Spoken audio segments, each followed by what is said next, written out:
Hi and welcome back. So today we're going to be looking at the chord A minor.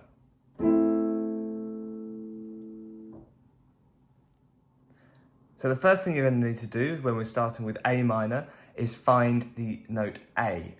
So if we remember that C is here next to these two notes here, so C is here, and we've also got C up here, which is here. Okay, and then we're looking in this block, and I want you to find this note here. That is A. So we found our A. So A minor is made up of A, C, and E. Again, we've got a triad chord there made up of three notes. So A, C, and E. And at the moment, I'm playing it in the root inversion. So the root of the chord, which is the A, is the first note, C is the second note, and E is the third note. So this is the root inversion for A minor. So if you've seen the other videos that I've posted, you'll see that we can move these notes around into any order and they'll still stay the same as the A minor chord, just in different inversions. So for example, for first inversion, we'd need to play the next note up.